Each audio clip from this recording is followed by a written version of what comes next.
Hello bachcho, let's see this question. So the question over here says, the given figure represents the Malpighian body. Identify the label parts A to D and select the correct option.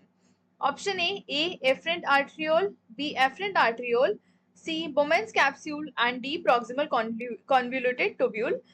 Option B A afferent arteriole, B efferent arteriole, C renal corpuscle, D distal convoluted tubule, C A afferent arteriole, B efferent arteriole, C Bowman's capsule, D proximal convoluted tubule.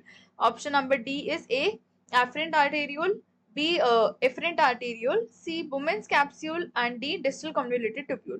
So question में बोला है कि हमारे पास एक figure given है which is of माल्पिगियन body. इसमें हमें A to D जो है वो बताना है, इसकी लेबलिंग्स क्या है. So the key concept here is Malpighian body. Malpighian body क्या होती है अब देख लेते हैं. सो माल्पिगियन बॉडी जो होती है ये एक की स्ट्रक्चरल कंपोनेंट होता है हमारे नेफ्रॉन का. सो जो नेफ्रॉन है ये हमारा प्रेजेंट होता है इन किडनी. सो बेसिकली हमारा ये किडनी का एक स्ट्रक्चरल यूनिट काइंड ऑफ होता है, स्ट्रक्चरल कंपोनेंट काइंड ऑफ. सो ये जो होता है इसका मेन अगर रोल हम देखें तो इसका मेन रोल होता है in blood filtration, process of blood filtration. And ये क्या करता है, ये हमारा जो ब्लड है इसको फिल्टर आउट करता है. एंड इसका जो सेकंड फंक्शन होता है वो होता है इन यूरिन फॉर्मेशन.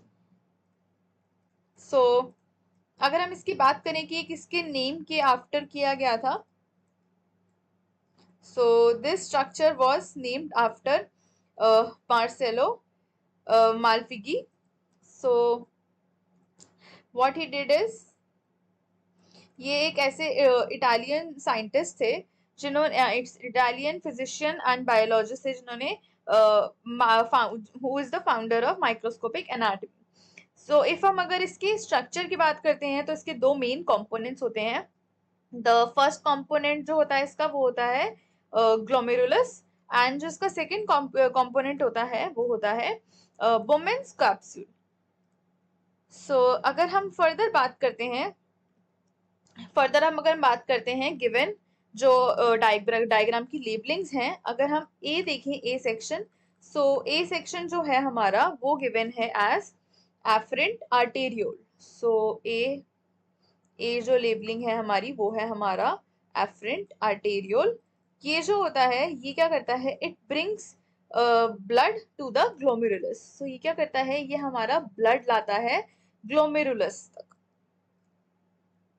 नेक्स्ट अगर हम बात करते हैं बी लेबलिंग की, तो जो हमारी बी लेबलिंग है वो है हमारी efferent arteriole. So this is our efferent arteriole.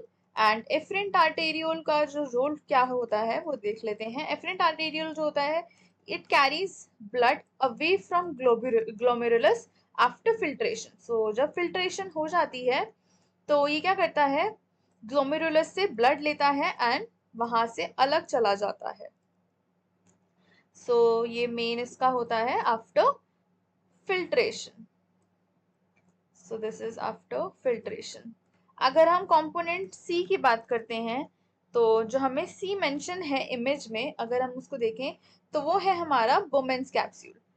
So Bowman's capsule जो होता है ये हमारा एक इम्पॉर्टेंट कंपोनेंट होता है एंड इसका फंक्शन देख लेते हैं. सो बोमेन कैप्सूल जो होता है ये एक कप लाइक स्ट्रक्चर होता है जो कि एनकेस करता है हमारे ग्लोमेरुलस को. So it encases glomerulus. And glomerulus जो होता है यहाँ पर हमारा फिल्ट्रेट कलेक्ट होता है after the blood is filtered.